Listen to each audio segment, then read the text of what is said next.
Ridiculous questions. Meticulously debated. This is Tell Me I'm Wrong. Well, I was happy just last night. I've been losing sight. Citing all the falling fights. What is this if this ain't right? Back again, the monster rights. Losing life until that night. Life never let him lie. Light is my far passes way.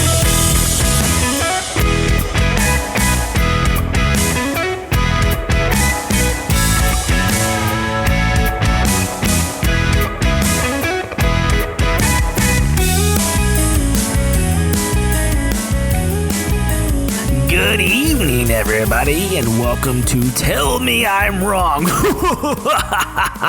I am Joe, and I'll be your moderator.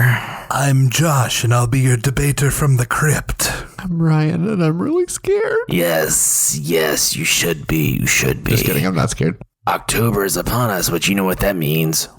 Horror movies. Yes, that's right. I have been watching the crap out of horror movies. I've kind of made it a point this year to watch movies I've never seen, and I've watched some bad horror movies. I don't know about you all, but there are some bad ones out there. Now, one of my favorite things to do in high school was me and my buddy Matt.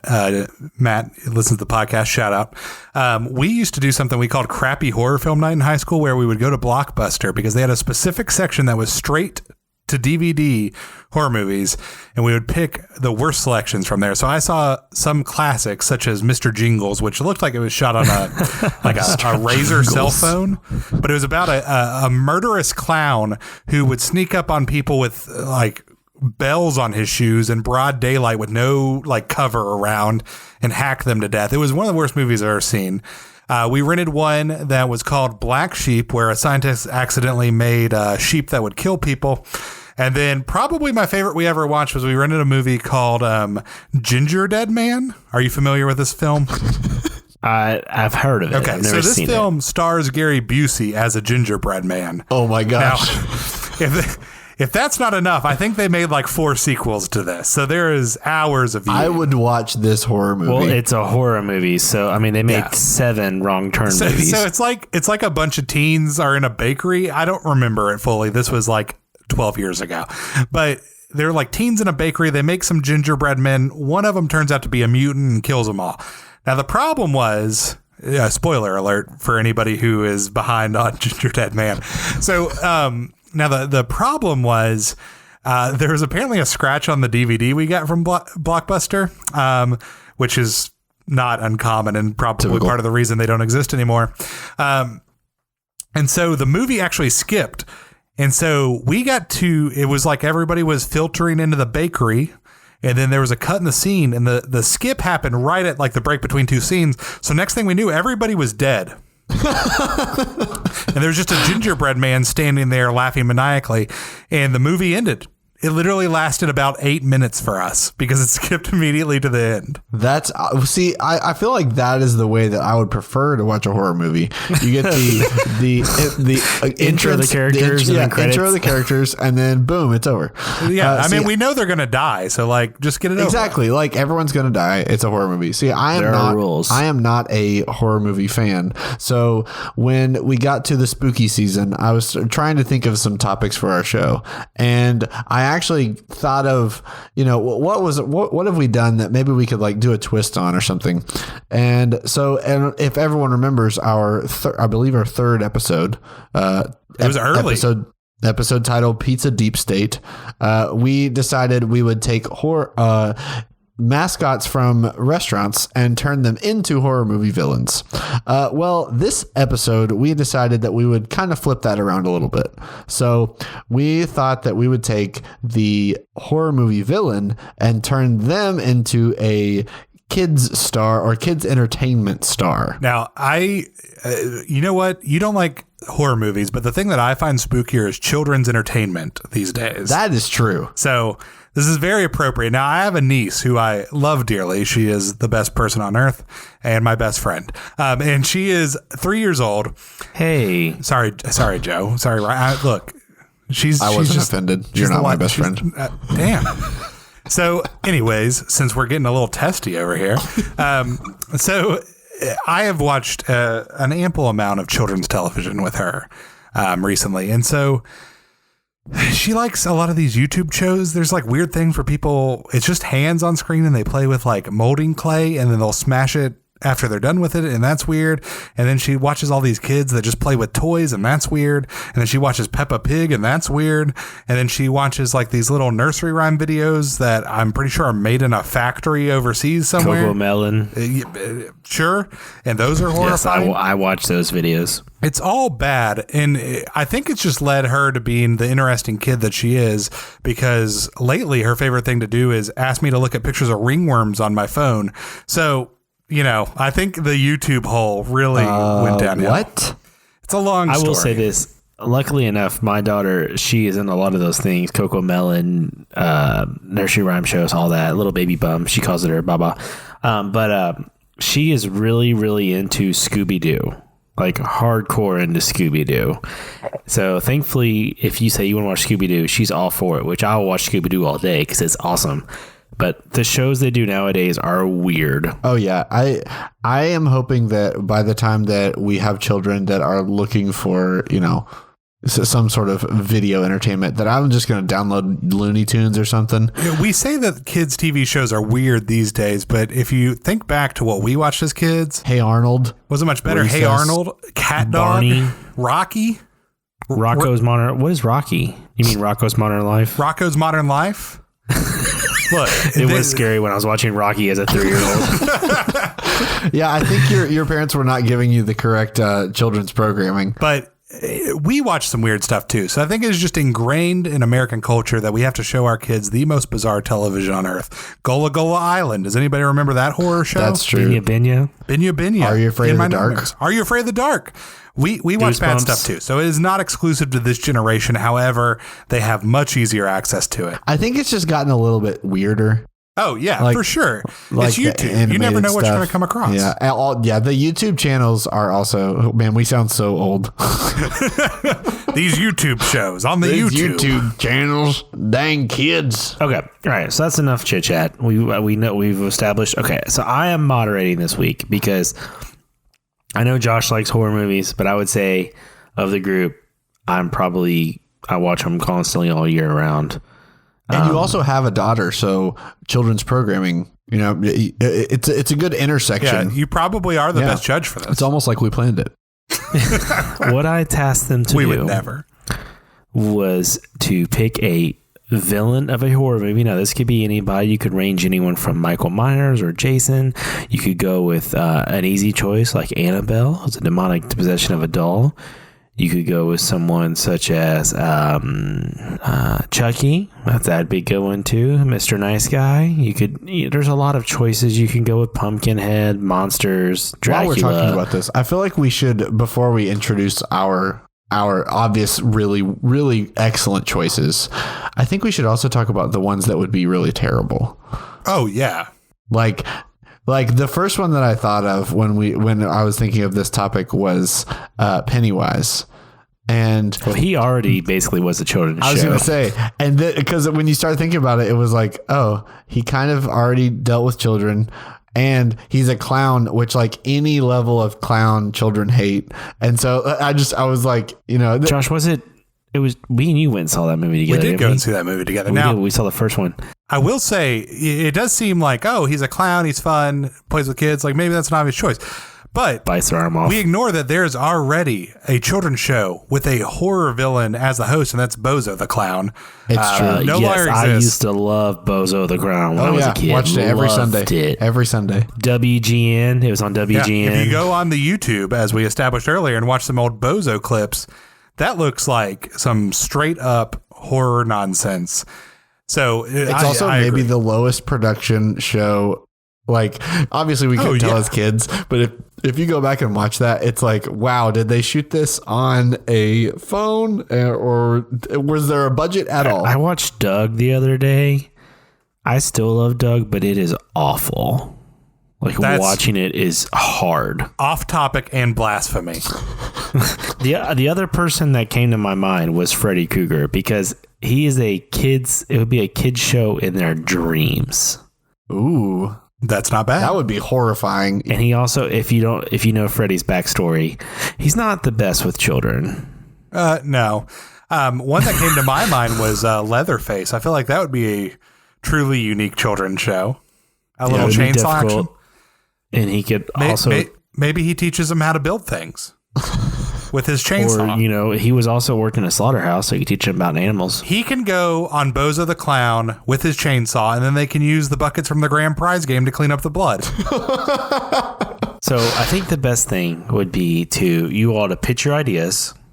I need you all to describe your show to me, what they would do in the show, the kind of activities they would have, why they'd be great at it. And then I want to hear your show. Well, I think I will step into the hot seat here. So I was trying to think through who would be the best host for a children's show, and I was trying to mesh it with kind of what are the modern kids into these days. We talked about the children's shows we enjoyed as a kid, but they have different tastes now. They like to watch shows on YouTube that are short, sweet, educational, fun, playful, just kind of mindless entertainment with a touch of education. I don't know if you've ever seen Blippi, but he's just there to talk about his love for animals for about 10 minutes, then get off the screen. But there's one in particular that my niece has adopted that I think meshes really well with the horror villain that I picked. So the horror villain I picked is Damien Thorne from the 1976 classic film, The Omen. Now, if you're not familiar with Damien Thorne, he is the spawn of Satan and a jackal, and he was born in Rome, Italy at 6 a.m. on June 6th, aka 6 a.m. on the 6th month on the 6th day. So he is pure evil incarnate. Now, he was raised by a family who lost a young child and decided to raise him as their own, not knowing that he was the literal devil. And hijinks ensue. Things go wrong. Are you sure hijinks is the right word? Yeah, I don't know. That's the word I would use to describe that. Hijinks. Yeah, I mean, I would call it hijinks. It's just things happen. Deaths. He could stop machines from working properly.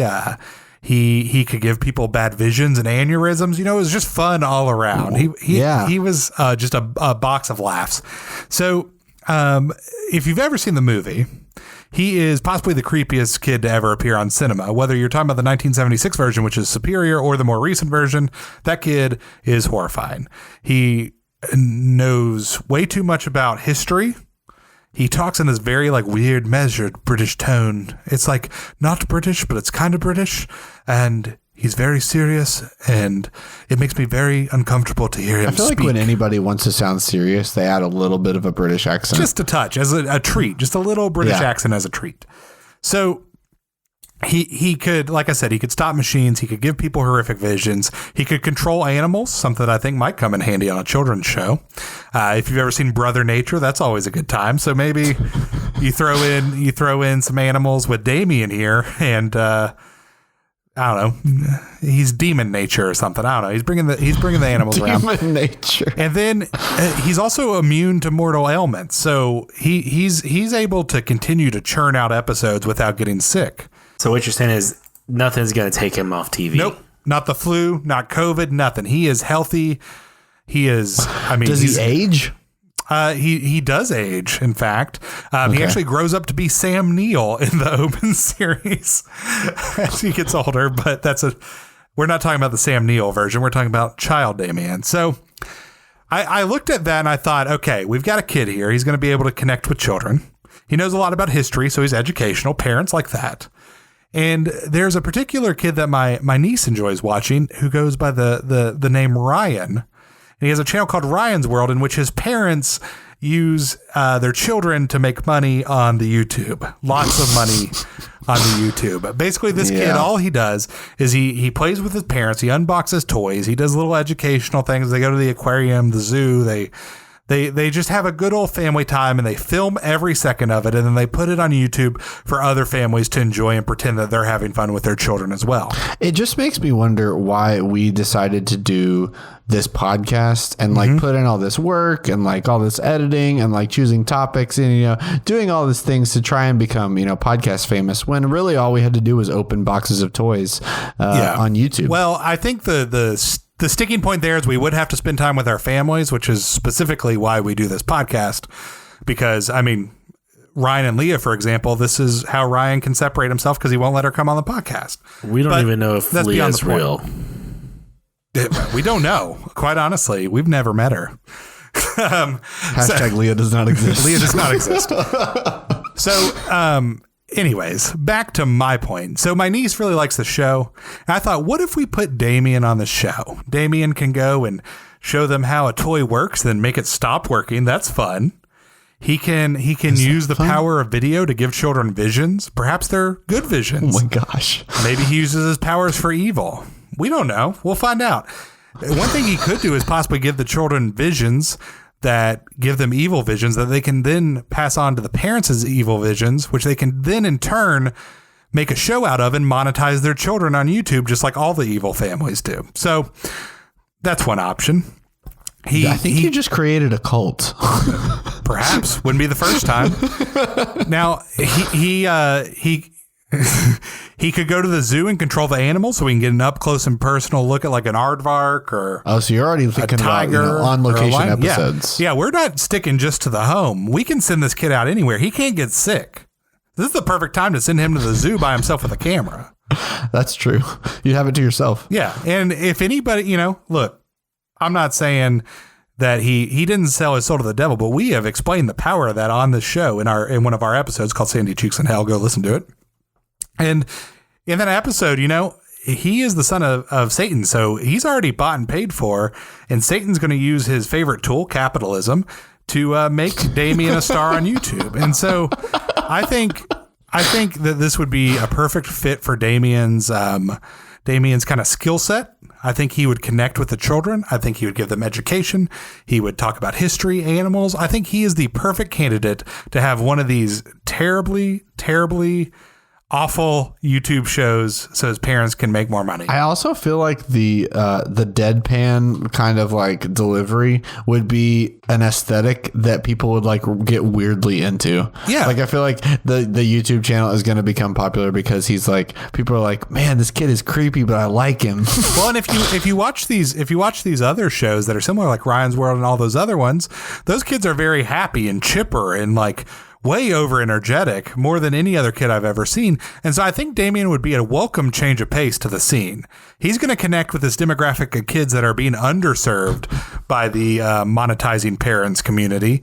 And he'll be able to really kind of connect with the different kids, the kids that are just, a little off balance as it is. So I think it's perfect.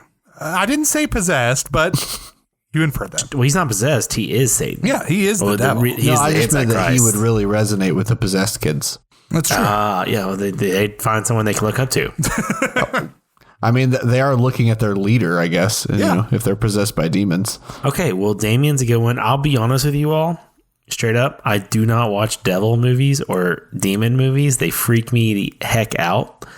So I watched The Exorcism one time. I am scared. It scares the ever-loving crap out of me. So those are one movies I don't watch, but I have seen The Omen and I have seen The Exorcism, so I have a little bit of knowledge of it, but I generally stay away from them. So, all right, Ryan, let's hear what you got. So, as everyone knows, famously, I do not like horror movies. So I had to do some research. I actually, the boys can tell you, I actually volunteered. I actually volunteered for this topic as a debater because I wanted to challenge myself. Wanted to give a different perspective from someone who is not a horror movie fan, don't like any of the genres, don't care about any of them. But I was pleasantly surprised when I discovered John Kramer, aka Jigsaw. As I learned more about this man, I decided that he's actually a very interesting character overall, very well developed. His backstory was a little more in depth than I was prepared for, but so I spent some time reading. But if you're not familiar, John Kramer of the Saw movies, also known as the Jigsaw Killer, after an attempted suicide, John had a new appreciation for life and wanted to inspire others in the way that he was, by putting them through games or tests that would help them to correct their character flaws. Mm-hmm. So something really interesting that jumped off of the page as I was looking at the research was, unlike many, many, many horror villains, he is not taking pleasure in the pain that he is causing people. He is not putting them through these tests just because he's maniacal or because he's insane or anything like that. He's doing it because he cares. And obviously he has chosen to do this in a wildly inappropriate way. But I think there's maybe better avenues to get there. For sure. But the heart is there. He wants to put them through these tests because he knows the appreciation that he has for life now because of his near-death experience. And he's just trying to give that experience to other people. By the end of the game, the heart may not be there anymore, though. Yeah, that's the right. Well, and like all stars of children's TV shows, a lot of them have a shady backstory where they are involved in crimes and murder. I mean, just look at the story of Barney. That dinosaur was not to be trusted. You know, we may need to. Everybody on Sesame Street. We've been over this. I was gonna say we may need to have some more children episodes. How did we not mention Sesame Street earlier? Listen. I think we just blocked it out because of our fear of what we discovered on that episode, that we just conveniently black out every time it could possibly come up. So I learned a little bit more. So Amanda Young is among those who viewed John Kramer or Jigsaw as a savior or a mentor. So he usually will have an apprentice during these movies where they are the people who are aiding him, abducting the people who are going to be going through the games or the tests and things like that. So that was, as I started to learn more, this really resonated as a person who could really, I think, change genres and do really well. A couple of other things that are going to come up in my children's television show. So the producers, when they first started looking at some imagery that they wanted to use, they had this like pig skull, and apparently the director, the first version that came through, they hated, and they were like, this doesn't look good, this isn't scary or whatever, and so they added the black hair to it, which is now notorious. But apparently even in the final version, the directors and the producers of the movie were like, we don't really like, it doesn't really look good, but now it's like iconic. And so they keep using it. I was going to say for their distaste for it, it was, now I will say, the friend I mentioned earlier, Matt, shout out again. We were both big Saw fans back in the day. It was a film franchise that we enjoyed when it came out every time at midnight. We were there at the theater ready to watch it. And I will say that of all the horror movies I've watched, that puppet might be one of the scariest things I've ever seen. I was going to get to the puppet. I didn't give Saw the credit it deserved when it first came. I saw the first one and I was like, not for me. And then I didn't see like 3 through like 14 or whatever it is now. But I went back since and watched them, and I'm with Josh. They're very good. And I think this is a solid pick. And the pig is scary too. But I think actually reading about this, his son was going to be born in the Chinese year of the pig. That is exactly why it was chosen. So the pig mask was chosen because he was born or he started his work during the year of the pig. So Josh brought up the puppet. So often people assume that is Jigsaw, but he is actually known as Billy the Puppet. And he would often be used as a mouthpiece for John Kramer because he would stay hidden either under a robe, or often he would wear the pig mask as well. And so Billy the Puppet is going to also play a pivotal role because John Kramer actually is currently deceased. So he will not be directly involved, but there are some allusions to John as well. One other thing I wanted to mention, and this is just me getting a little bit too nerdy probably, but the more I learn about John Kramer, the more I see the ideal Dungeons and Dragons villain, because he's not this chaotic, I'm going to just destroy things. And he is a man who is exacting his plan with a purpose, and he has a very specific vision of what he's trying to accomplish. He is this lawful evil character that is just so hard to write in fiction. And so I can see why people really like these, at least a couple of these movies. I know some of them are notoriously terrible, but I can see why people are really, really appealed to this John Kramer character, because he is very fascinating. The more I learned about him and the more that I learned about his games and his torture. He was going to be a father, so therefore he's going to be good with kids automatically. Now, Damien already was a kid, but I mean, he has a shared experience with his viewers. So I think I don't know that he's going to talk to his viewers about what happened at recess on the playground. Because if a kid takes his ball on the play at the recess at the playground and he melts their brain, that kid's not having a good night. That's fair. That's fair. So I appreciate both of you presenting those topics. Both of them are very scary individuals for very different reasons. It's weird to rationalize what John Kramer did, but I strangely get it. And Damien's just weird. So I think what it is I understand the 2 picks, but I need you to give me let's call it a reoccurring segment in the show. So in Barney, they sing the cleanup song every day. And in Gullah Gullah Island, they did something with that weird frog thing. And, just give me a reoccurring segment, something like that they're going to go through and do every day. Now it could be like he could present a new toy, or he can learn a new word or something. Brian, you could even make like a fun trap, whatever you want to do. I'll go first. I haven't exactly I can tell you generally it's actually the segment that the show will be based on. Okay. So my show is going to be titled, Do You Want to Play a Game? Because the Saw movies are known for the games the games that John Kramer would create.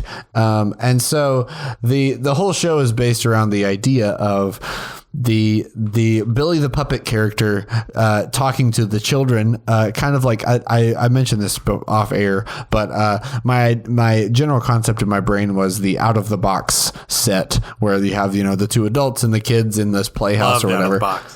Out of the box. Out of the box. We have to sing on every episode. So my segment would be, do you want to play a game? And so that'll be like the beefy part of each episode will be Billy the Puppet explaining to the kids what the game is and what the lesson is that they will learn from the game, a la John Kramer. What kind of lessons do you think you would teach them? And or give me a game you think would possibly teach them a lesson. So the first ideas that I had were things like kind of like lighter versions of like team building games that you would do at like youth groups and high school and stuff like that. So like encouraging teamwork, or maybe even some that encouraging individuality, or like picking out specific characteristics that they are wanting to develop, like leadership, cooperation, things like that, and finding games that will attribute those specific things. Okay, cool. All right, I like it. Josh. So on my show, what I think we would do with Damien is, first off, obviously we got Ryan's World. So our show is going to be called Damien's Dungeon. It'll take place primarily in his living room, located inside of my house on Sandy Cheeks in Hell. So he is inside of a regular house, but inside a bubble inside of hell. So a little bit of familiarity. Get in there, because in Sandy Cheeks in Hell, you said you were the only person that could go to your house. Well, first off, I am still alive and living here on the actual human realm. However, I do have a really competitive lease program in which I So Damien's subletting right now is what you're saying. Yeah. I am subleasing my hell house to Damien and his family. So what's the market like? Is it a hard thing to sublet, or did you have a lot of people pretty quickly? The great thing about having the only house inside of a bubble in hell is that the market, it's very competitive. Now you kind of create the market. Yeah. Initially they were filming the house here, the show here at their house on Earth, but they felt like they needed that setting to kind of make it more realistic to Damien's style. And so once that YouTube money started rolling in, baby, I cashed in down there in hell. But there's no crew, right? It's just him and his family. No, it's just him and his family. That's how these shows are shot. You want to keep overhead low, So you're just using family and child labor in order to enrich yourselves. So how'd they get the gear into hell? How did he get his family, who's not a demon, into hell? Hold on. He's got connections. A, B. Hell, are you trying to tell me that hell doesn't have an equipment rental store? Have you ever tried to rent a piece of equipment? You know what? That's actually a really good point because I know of at least 3 podcasts that are hosted in hell. So I feel like they have a pretty good production studio down there. So they're shooting down in hell for Damien's dungeon. And I think a recurring segment on the show. Now, the show does take place in 2 realms. So they do go down to hell. But like I said, he has connections. He'll get back up to Earth. So he will use his mind powers to do kind of the opposite of a toy unboxing segment where he gets a toy out. He breaks it with his mind powers in a way that is undiscernible to the store that they bought it from. They put it back in the box, so it's a reboxing segment. Then they take it back to Target and get their money back. So his parents are basically using every means possible. Yeah. I mean, well, it's all a scam because they're using child labor to enrich themselves and then turning around and breaking toys and taking them back to Target. Which I'm certain no parent has ever done. So is this like a comedy show, like of them trying to like convince Target to take it back? No, I don't know if you've ever returned anything at Target, but they tend to not care and will just take it. It sounds like what you're creating is a show that wants to kind of participate in the commentary about parents who are prioritizing their or using their children as a means of making money on the internet. I think any format. So like, Undercover Boss came out. And then Nathan For You came out on Comedy Central to kind of make fun of it. You always, whenever you have a cultural phenomenon, you always need that comedy piece to come, kind of take the wind out of its sails and really deconstruct it on a level that shows it for what it is. And I think Damien's Dungeon is going to do that to the toy unboxing, parents filming their children YouTube market. It's going to be the kind of meta critique of that genre, that oeuvre of YouTube video that we desperately need right now. I think my question here is ultimately, if I understand the premise, how do you think parents are going to allow kids to watch your show? Because if they're taught to break said toy, put them back in the box and return them for the full cost, I feel like that's a pretty bad habit. I mean, I don't know. I know people at Best Buy used to rent TVs. They would come in the weekend before the Super Bowl, buy a TV, take it home, watch it, and tell us to come back, and the screen wasn't good enough or something like that. And we're always like, oh, okay, sure. Okay. Well, it's good that we have our resident father moderating this episode because I'll ask you a couple questions. First off, how much money have you spent on toys, Joe? The better question is, how many toys do I have that my parents have spent money on? Okay, well, that's also a good question. So basically what I'm getting at is you have a lot of toys that are worth some money if they were returned to the store. Now, if your daughter just, I don't know, coincidentally broke a toy with her mind powers and you could take it back and get that money back, you already said your parents have bought her a lot of toys. Wouldn't it be nice to cut back on the number of toys you have and enrich yourself in the process? I see this as a win-win for parents. I also see it as a scam, lying, stealing. I mean, isn't life a scam in and of itself?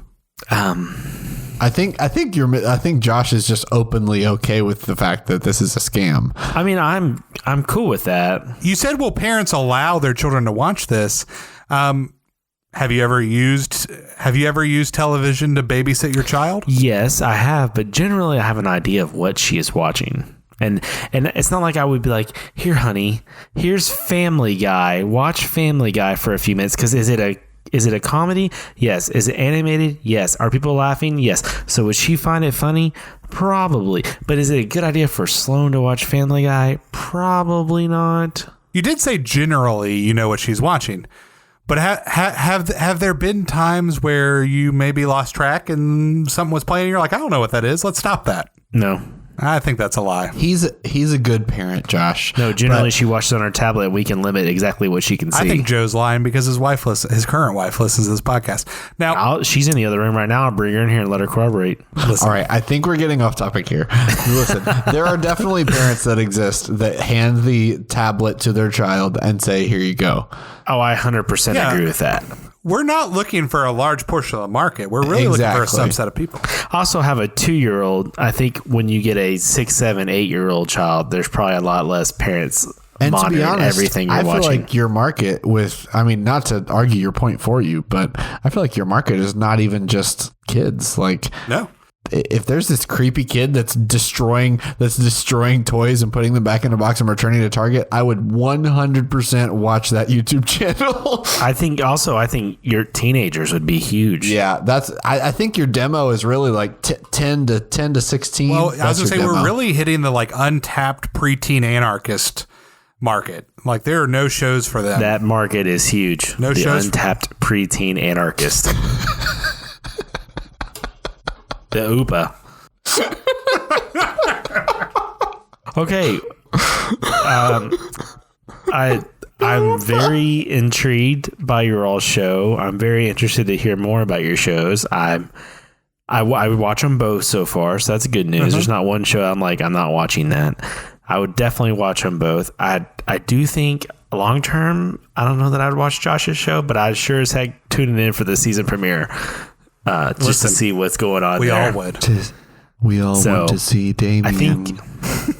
I think that's a good stopping point at this. I think we're going to go to the moderator's office, and then you guys got to wow me, because right now they're both like, I'll pick up that pilot. I'll give you 2 seasons, but I need you to wow me. Give me that 3-season deal and that big money. So let's go to the moderator's office. You all come back and sell me your show.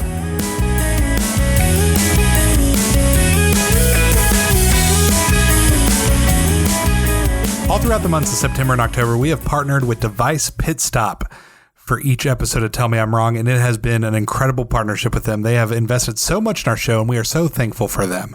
They have some incredible electronics that you can go on their website, www.devicepitstopky.com, and check out right now if you're looking to upgrade your cell phone, computer, video game systems. They've got all sorts of stuff. So if you head over to their website, use the promo code TMIW at checkout, you can get 10% off your order. Now, you can also take your used devices that are still in good working shape and trade them in for cash or even store credit. And it's a great way for you to be able to upgrade the device to something new. I actually have an old computer that I've been meaning to kind of get off my hands. It's just taking up space in a closet. It served me well. It's still in great shape, but I just don't need it anymore. So I think I'm going to make a trip over to Device Pit Stop here soon, trade that in, and possibly look at buying myself something fun. Maybe I'll get a burner cell phone. You know, I could always use one of those for all my shenanigans and crimes. I could go do it. What was that? It's me, Josh. Oh, are you still here? Yeah, I've been here the whole time. Look, man, I don't know if you knew this, but we kind of stopped doing those weird moderator's office bits a while back. We actually talked about it last week on the episode. What are you talking about? On our podcast? You don't need my sweet office furniture deals anymore. No, we actually, I mean, since then we've gotten some advertisers and we've been able to put some pretty decent furniture in here. It's actually been pretty great. I don't know if you've noticed, but we got rid of the stuff I got from you. Is that all that was the furniture I gave you was all outside? Well, on the curb? It was on the curb. It was picked up by people on Craigslist. We just did a curb alert and they swung by and picked it up months ago. Is that why I haven't heard from you? Yeah, I mean, we've been busy doing our podcast and just kind of ignoring this bit for a while. Gotta ring me up, man. Call me on my digis. Well, I'm kind of busy right now, and I also when do you usually call me? I think it's usually during the day, so I tend to ignore those calls because I get free nights and weekends. So if you call me after 7 or on the weekend, I can usually answer. What's the time zone change for hell? Oh, I think they're almost certainly on Central Time because it's the worst. Oh, okay. So like 6. Yeah, I could make that work. Okay, well, yeah, just give me a call. But quite honestly, the best way you could probably keep in touch with us is just listening to our show. I don't know if you've done that before. No, I gotta get my Zune all updated. I don't think Zune has podcasts. Well, how about this? Go to Device Pit Stop. They're our new partner. You can pick up a brand new iPhone, a new iPod. It's got podcasts on it. All you got to do is go to Apple, subscribe to the podcast, and you can leave us a review. You can rate us 1 to 5 stars. you can leave us a nice review and say 1 great star. Well, listen, we don't accept 1-star reviews, only 5 stars. I mean, we've been. Come on, I'm just kidding. I love you guys. We've been good friends. So just like do that. And then if you like it, just share it with some of your other friends, like, some of the demons that. I heard you've been working with one of my brethren. Oh, Damien? Yeah. Yeah, well, we're working on a little. Yeah, we're working on a little children's show with him, and I'm about to give kind of a sneak peek of it. So if you listen to the episode, you can hear it. And if sweet. Yeah. Also, do you on your phone? Do you have access to the internet in hell? I got DSL. You could probably make that work. Just go to www.tmiwpod.com and you can check out all sorts of stuff. You can actually send us a message on there, so you don't even have to call me. Oh, great! I love the emails. Yeah, so just do that, and then that way we can keep in touch. We can still be good friends, and I'm so sorry we forgot about you all this time. So, That's fine. I'll just go back in my little gym over there. Yeah, I think that's... Bye, Josh. Bye. It was great to know you. I love you.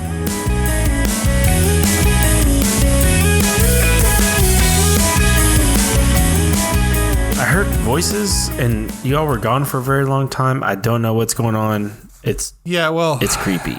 I was actually just talking to an old friend that I haven't talked to in a while, and he seemed to be having a rough time. I had to break him. I had to break him some pretty rough news, but he seems to be doing okay now. I think it'll be good, and plus, I think he's got a lot of friends that'll listen to our podcast. It's not like they have anything better to do. So, cool. Well, that's great. I would really like them to subscribe. That'd be great. So, where is he from? Where are we going to be getting some new listeners? Well, once the stats come out, I'll send you an update. That wasn't ambiguous. Well, it's technically an undisclosed location. We'll get to that later. Let's move on with our debate. Okay. All right. So now is the time. I need each of you to give me the pitch of your show. I need to have like a scene. I need to have like the storyboard. Give me a table read, whatever you want to do. I need to have the pitch of what your show is going to be. So Josh started off first last time, so let's go ahead and let Ryan start off first this time. All right, so the show is going to be called Do You Want to Play a Game? It is going to be hosted by a cartoonish, less scary version of Billy the Puppet. And he will be the main voice that the children of the show will interact with. Billy is also going to have a sidekick known as Mr. Pig, which is a cartoonish version of the pig mask that is notorious in the movies. Billy is actually the only one who can understand Mr. Pig. So Mr. Pig will just oink and, make pig noises, and Billy will act as if he's speaking directly to him. I thought that was a fun little detail.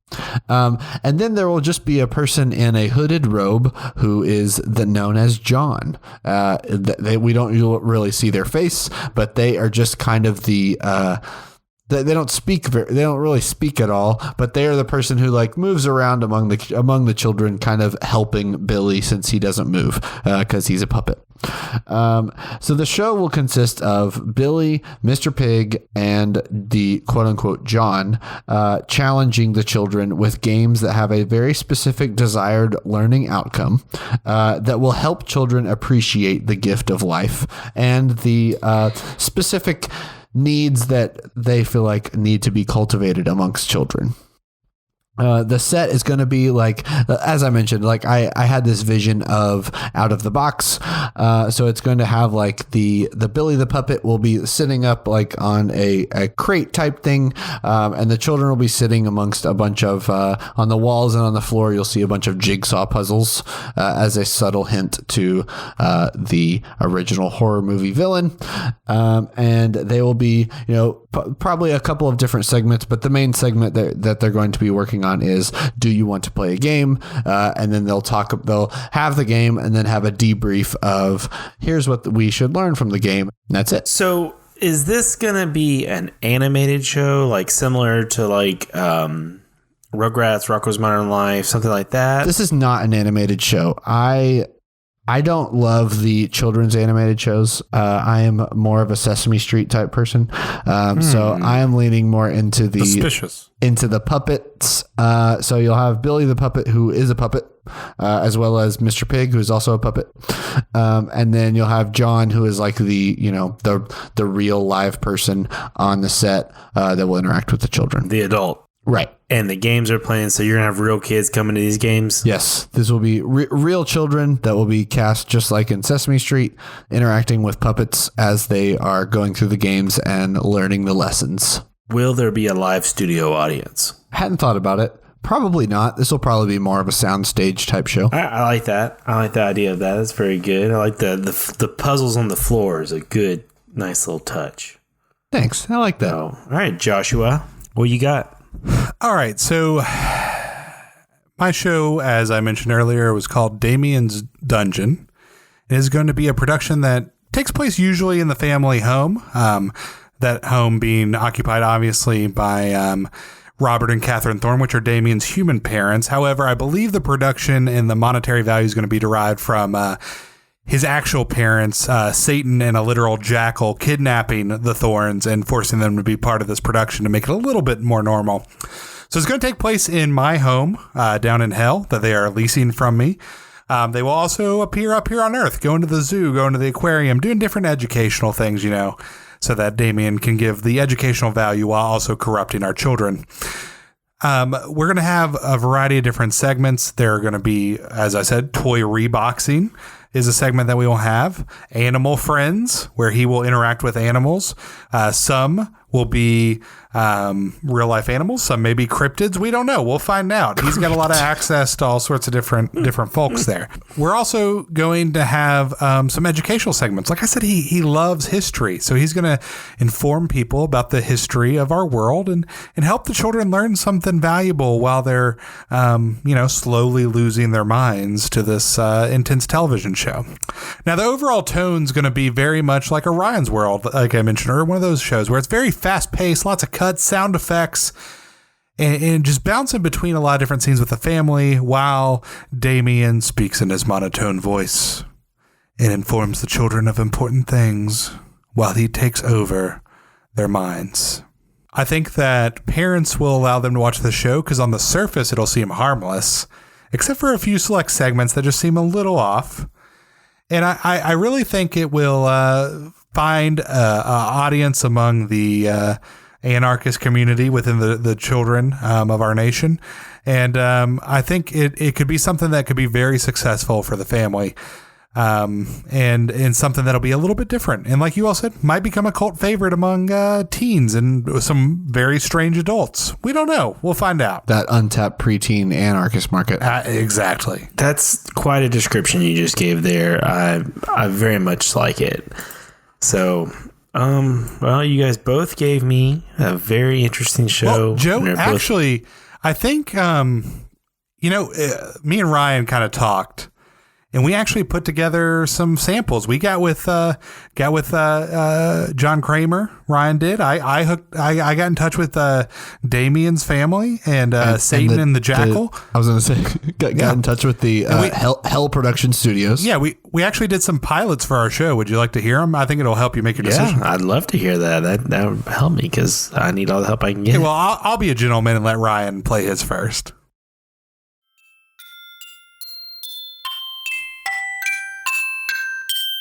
Do you wanna play a game at Jigsaw's Playhouse?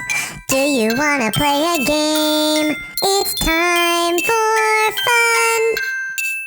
Hey there, boys and girls, and welcome to another episode of Do You Want to Play a Game? Here with me, as always, is my old pal, Mr. Pig.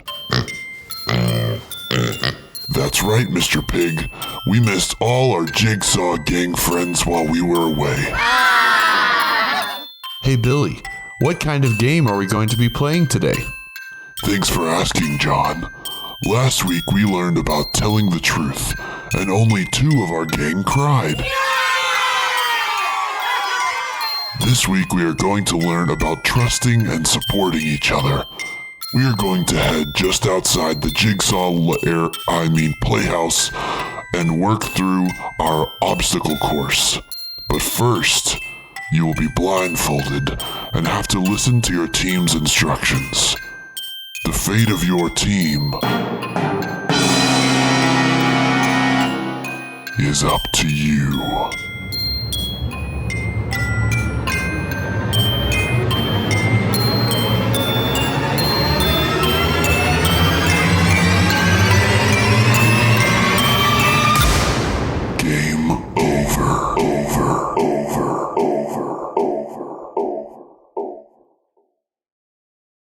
That was interesting, Ryan. Very, very interesting. Let me, how about this? I'll give it a try.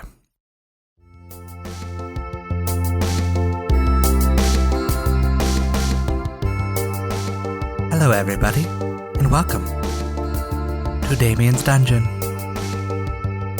We're glad you're here.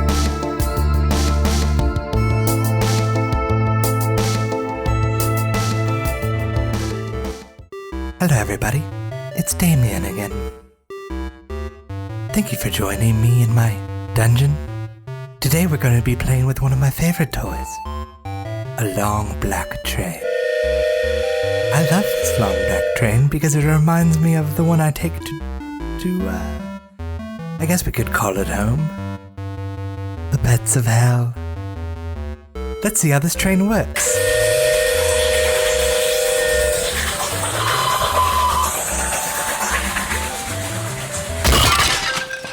Oh, there it goes, driven straight into a wall at high speeds, not even possible by the toy. It certainly wasn't my mind powers. Well, I think we will need to put this back into the box and return it to the target. Pop, would you mind taking me to the target? Oh, did you break another toy? I didn't break it. It broke itself. Bye for now.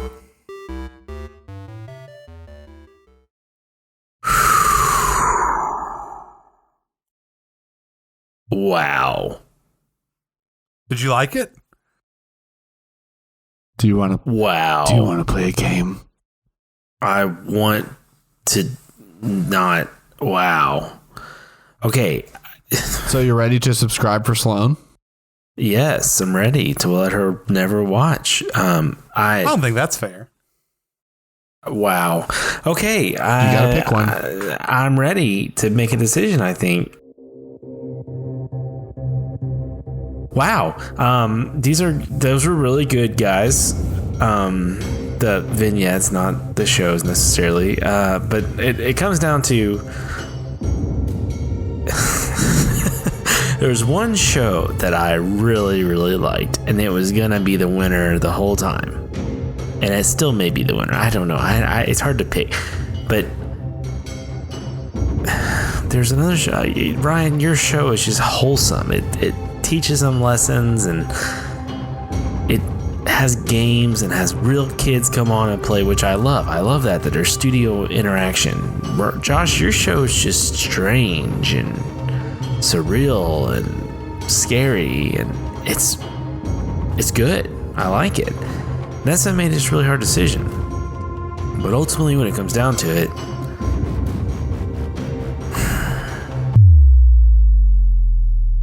I think I gotta go with Damien.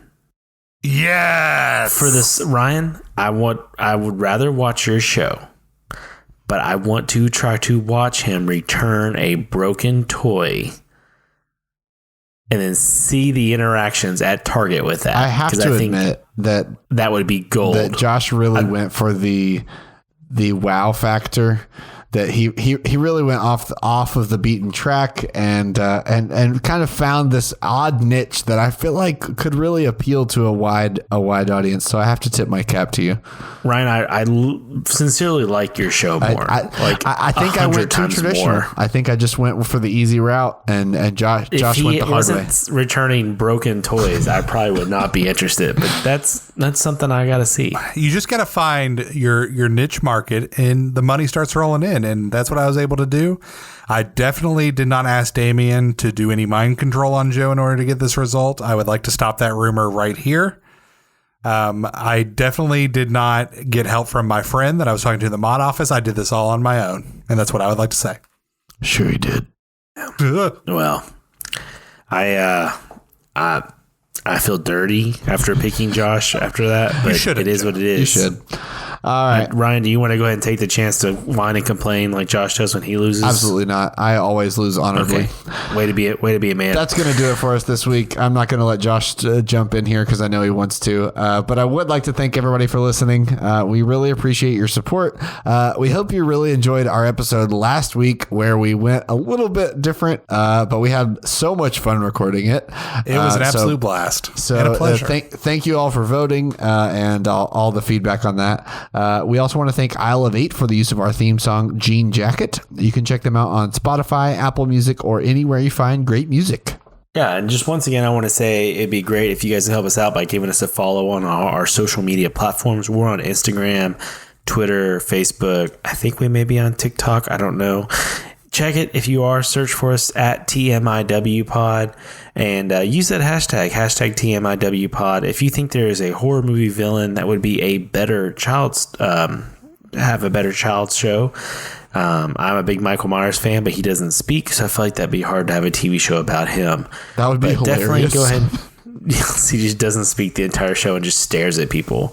But go ahead and give us a follow there. And also, once again, to reiterate what we said earlier and in the past, if you could give us a review and rate us 5 stars, that helps us a ton. It helps get the episode in front of new people and really helps us just kind of grow our audience and get some new places involved. So that would really help us out if you could do that. We'd really appreciate it. Yeah, and as Joe was saying, we love getting great reviews. So I wanted to read another one on the podcast this week in order to just encourage you to help us out by giving us 5 stars in our review. This one came in and it says, creative and lovably wacky. The guys are a great hang, fun to listen to when you get in the mood to spend time with your chill bros that are known to veer into passionate tirade when debated. If there is a better explanation for what this show is, I don't think I've ever seen it. That pretty much hits it right on the head. And we appreciate that review. If you wouldn't mind going and doing that, we would greatly appreciate it. While you're online, go to TMIWpod.com. Over there, we've got ways that you can connect with us by sending us a message. You can buy merch. We got some great merch up there, so go check that out. Get you a Later Losers t-shirt. It is, from what I hear from the kids these days, it is the biggest fashion trend in the world. It is trending everywhere. We're in talks with Target. We'll update you with that later. But head over there. You can check out all that stuff and also find out ways that you can follow us on social media and all those things that Joe described. So go do that. We again want to say thank you to Device Pit Stop for their enormous investment in this show. As always, there is one winner, and we're all losers. Later, losers. Go vote.